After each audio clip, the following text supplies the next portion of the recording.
Maal jeetiin galee itti haasa'uun ni sodaadha ijaanis laaluun ni sodaadha lafaan laala gizeen isa bira jiru ijaan laaluu hin danda'u san boodarra galeef na fakkaate akkaan hin jaaladhu maaliin godhuu qaba jeetii yaade niin gaafadha baqa gaafachuun qaba jeetiin bira dhaqa gizeen dhaqe boruun gaafadha baqa har'a niin sodaadha jeetumaan gala boruus akkas jeetumaan dhaqa khara cabxeenaa yaatu har'a niin gaafadha firraa jeetiin dhaqa gizeen dhaqa sodaadheetumaan gala. Afaanuma kanaa si hidhama. Afaanuma kanaa na hidhama akka nama gingisuutti dubbachuun natti ulfaate galee fi jiraan isaa boodarra jaalalti isaa akka mudhii na kutu jirtu beekee jiranni san boodarra guyyaa takka wal garre na gaafateen na dursee jechuudha. Yaa boonu tanumaan barbaada deemaa khayrii dhagee jeeniitumaan. Nama jaalatte kana bargaafachuudhaaf hogguu deemtu rakkoo hedduutu jira. Halkan ni rakkatta, guyyaallee ni rakkatta, nyaataa dhugaatiin sittiin tolu. Waa hedduudhaatu jira nama jaalattu kana. Akkamiin rakkoo sannaa seenee si xiqqoorra. Ijji isaa ijatti keessa seef taatee na fakkaatti. Gizeen nama laalullee isaan keessatti arga. Waan ajaa'ibaa. Hedduu badduu bar jaalalti. San boodarra gizeen rafuus waa'ee isaatii yaada, gizeen deemu waa'ee isaatii yaada, gizeen nyaadhu waa'ee isaatii yaada. Cinqameen akka malee. San boodarra baqa. Akkumaan itti isa harkadhuun fala dhaachuu eegale boodarra. Baqa khara cabxeenaa yaatu harkachuun qaba jeetiin murteesse. San boodarra maal akkaan godhuu qabuu yaaduu eegale. Amaloota isaatiin nama qoqqorachuu eegale hiriyoota isaa jechuudha. Maal akka inni fadhu. Waan inni fadhu san godheefiitiin itti dhiyaadhaa jeeti. Kanaan mala dhaadhe baqa gizee walitti dhiyaannu hedduu waltaanee turre amalli keenya. Akkamii jalqaba maal haasooyite mee hogguu isa dhiyaatte? Hogguun isa dhiyaadhu hedduullee haasa'uu hin danda'u na qaqqaba. Jaalalti isaa illee mataa narraa oofte. Akkasitti baqa gizee wal agarru. Normaalii ultumaan haasawni osuma jennu jaalala keessa eegalle. Waan bareedaa ture yeroo sanitti. Akkasitti baqa hedduu waan bareedaadha. Hedduun jaaladha anisa. Maal jeetiin siif sanatti ulfaata. Daddeebiin ati daddeebi'aa turte hoome akkami seeneesta daddeebii isa bira daddeebi'aa turte sanii amma nama jaalatu tokko jaalala isaatiin baay'ee rakkatta halkanii fi guyyaan adda wallaaluu takka faageessa mataa nama dhukkubsa waan ta'eef jaalalti. Maaliin godhe seeta? Mucaan itti mul'adhu baqa har'a wadharkuun hin qabu jeetiin waluma bira manni keenya gibbiin. San boodarra har'an dhaqu baqa har'a booda bakka inni jirullee hin dhaqu jeetiin. Ifiin hin danda'u garuu ni dhaqa boomaan sababa godhadhee dhaqa bakka inni jiru kana. Ijoolluma hiriyoota isaa raayii maarroo takkaan fudhadhamee jeetumaan dhaqa sababa godhadhee. Gizeen dhaqee deemuun beeku bakka inni jiru saniin. Yoo qabanii na oofan malee hedduu natti ulfaate taa'eetumaan ija keessa laaluu fadha. Yoon bira oolee akka fedhe tures daqiiqa takka waan hin bira taa'e natti hin fakkaattu waan hin jaaladhuuf. Maal siin jaanni inninis jaalatee hin qabu ture. Yeroo sanitti maali wannummaan ati haasoftu kunuuf jireettee duuba. Niin kofalchiisa. Useetumaan haasee kokkofalchiisee maal ja'a san boodarra naaf beekuu eegale. Naaf beekee baqa wajjin yaada wajjin qooddachuu eegale wajjin haasoyina. Akkaan jaaladhu sittiin hima innis natti hima. Hedduun gammada guyyaa kana gizeen isaa wajji wal argee gammachuu guddaa takkaan ifirratti argaan. Isa hogguu gaafattu sani jalqaba maal jettee mee yaadadhu? Maaliin jeen ture seeta? Baran siin fadhaan jeen siin jaaladha jechuun natti ulfaate jechuudha. Dura fadhiirraa eegalanii mire namni nama fadheeti san booda fedhii tana keessa wal kabajaa jira ulfinaa jira nama kabajee jaalattee waan inni fadhu gootee fi hiriyoota isaatis wajjin jaalattee kabajaa kana if keessatti hammattee jirti. Jaalala kophaa wanni jaamin jiru beektaa? Siin fadhaan jeen siin jaaladha jechuun daaratti natti ulfaate. Baranis siin fadhaan anje. Dasna jee san boodarra baqa osuma jennu jaalalaas ibsanne adeemsa keessa jechuudha. Amma gaafa san osoo hin jaalatin duratti osoo innis hin jaalatin duratti dubartoota faa wajjin yeroo dhaabbatu faa amma yookaan jaalallee isaati jettee faa haallitti shakkite hin jiru. Ni jira malee hedduu naara. Nillee nama akkasii dhalaa wajjin hariiroo qabu miti. Guyyaa takkaan harka karaan deemu jira. Mucayyoo takka bira dhaabbatee haasa'u jira. Bareeddu mucayyoon. Aareetti itti dhaqee irraa deebi'ee ammas itti dhaqee gizee inni deemu dhaqeef mucayyoof. Maal siin jeen namni waan jeen namatti ni mugaa. Humaa naan hin jenne lakkii naan jette. Arra booda isa bira sin harkin jeeniitiin deemee bira. Eegas booda akkam ta'eere? Eegas booda nin gaafadheen isaas maal biraa gootaan jeen. Lakkii bareeduuti akkanumatti hin dubbise malee humaa wajjin qabnu naan jee. Lakkii bareeduuti jechuun isaas waa hunda na keessaa haayite bakka. Jechi jaalalaa hedduu bareedaadha. Narraa balleessitee jirti achumatti hin qabbanaa'e. Gaafattee gaafii jaalalaa keetii inninis akkasi jaalatu sitti hime wal jaalachuun gaa hedduu bareedaadha namatti tola. San booda adeemsi jiru hoo akka miree amma isaa waliin hin jirtu. Amma wajjin jirru. Akka miree waan ati gaafattee fi inni si akka ati barbaaddu sanis si jaalachuu dide moo sababni isaa maali? Waanuma xiqqoo takkarra wal dhabne akka carraa tahee gizee hedduu namni wal jaalatu waliin harkatu beeta.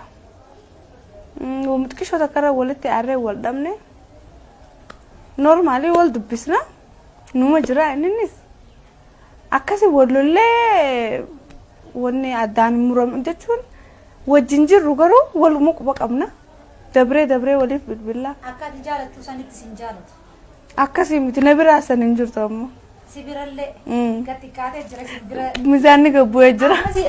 Dhuguma sanitti yoo kakaasni taate nama akkasii jaalattu sani amma yoo deebi'ee si bira dhufe maal jettaan?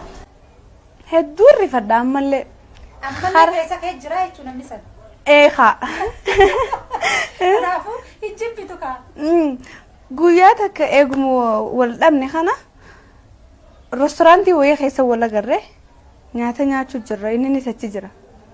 Isaa dura na arkee na laale. Gizee na laalee rifadhee nanis eessaa asin na arkee jee.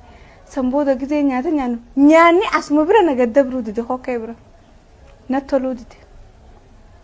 San booda ka'itiin deeme bakka inni jiru san tafeetiin duraa deeme isaa dura. Amma wal dhabbii keessaniitu irraa si fageesse malee yoo kan isin jibbuutti araarri bultaate akka duraanii san jaalalaan itti fufuu ni barbaaddaa jechuudha akka keetti. Silaa qalbitti. Hedduu bareedaadha. Maal jettaarree ammaan tana inni qophii kana yoo kan laalaa jiru taate nama jaalattu kanaan afaan jaalalaatiin haasawaa jaalalaa bareedaa tokkoon waa ibsiifme.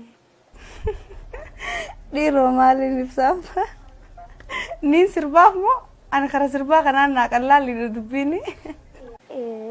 Silaa jaalate haanni barreessaa, haan immoo ni walaleessaa, haanni shubbisaa akkuma adda addaati gaa jaalalti tun haalli itti ibsatanii ati immoo kara sirbaatiin illee ibsuu fi ni dandeessa. Haa ta'u gaa. Otuu jee hani darbaatu barjaalallee xiyyaa'e hani na yaadu. Eessa jirti jee kana barbaadu. Bartookicha xiyyaa'e hani na yaadu. Nyaan eega wal jaalanne gammachuu malee walitti mufanne jiruu wal dhabuun eegan oolamne silaa duraanuu wal baruu baanne jiruu wal dhabuun eegan oolamne silaa duraanuu wal baruu baanne. Gammachuu malee walitti mufanne jiruu wal dhabuun eegan oolamne silaa duraanuu wal baruu baanne jiruu wal dhabuun eegan oolamne silaa duraanuu wal baruu baanne. Kabajamtoota daawwattoota keenya qophii yeroo jaalalaati kan hordofaa jirtanii hangammaa ka jiruun gaa haalaan akka isinitti tole shakkii takkaa hin qabnu haasawni jaalalaa sabboontuun haasawaa jirtu.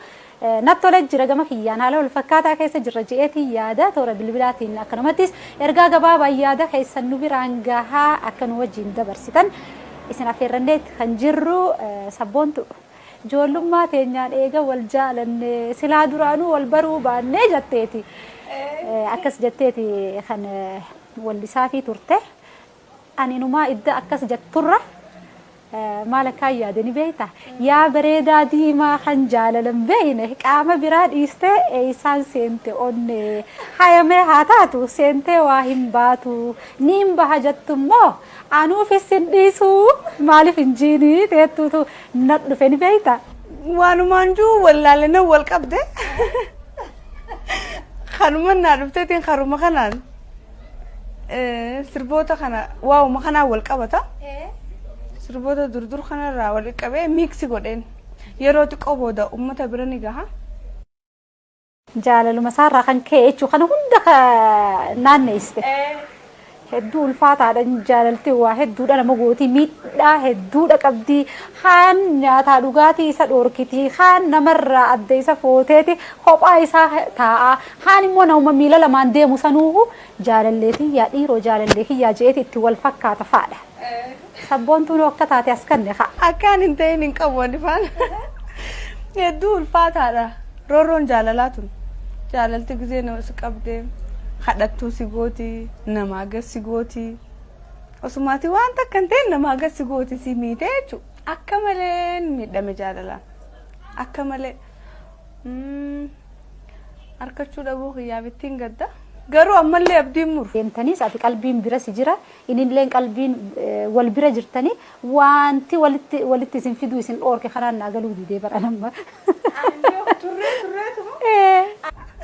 Yaa bareedaa kiyya barristee maanaan dhufne qilleensa irraanii juunii reefirraa. Moota bira. Yaa bareedaa kiyya barristee maaliif naan dhufne qilleensa irraanii jaanka. Alammallee taanaan jaalalchite. Anuma jirti ni beekan nu kana jirtu. Isin lachuu wal feetanii waan inni addaan isin dhoorke kun egaan akkam banaa galaa jiru kanatti walitti dhiheenya walirraa fagaachuu keessan na fakkaata. Amma yoo dhufe akkam jetta maal si dhagaama? Harka lameeniin si madda.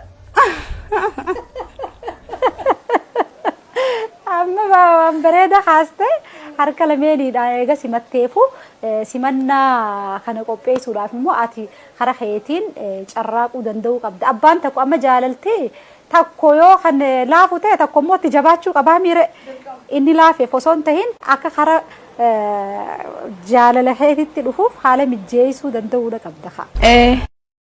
Akkasitti waan jettuun dhumarratti yoo qabaattuun taate sirbaanis jechuu dandeessa. Akkasitti daawwattoota keenya nagee wal bira dhiisne jechuudha. Kara sirbaatiin dhaamuuf waan feeteen dhaami feetu jechaan feetummoo sirbaan filannoon teeti.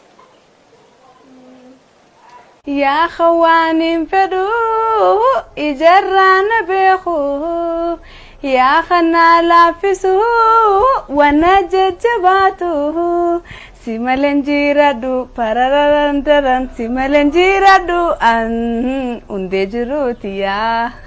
Daawwattoota keenya egaa dubbiin jaalalaa sabboontuun nu haasofte egaa tana fakkaatti hedduun keessan egaa seenaa isii warri isin laallatus yoo seenaa akka isii qabaattan keessatti if laaltanii tanarraan tanaaf jenne egaa tana fakkaatti jaalalaan hanga za'aa tanaatti waan nu hordoftaniif galata guddaadha qabdanii torbaan immoo dhimma biraatiin kan walitti deebinuu seenaa jaalalaa habiraa qabannee osuma qophii kana daawwachaa jirtanii immoo anis bardhin makkanaa kananiin qabaa silaan qophii kanarra dhihaadhee warri jattayyoo kan jiraattan taate 8330 takka irratti yaa ja'a jettanii erguudha dandeessanii kanumaanii nagee wal bira dhiisna galatoomaa nagayaan nu jiraadha.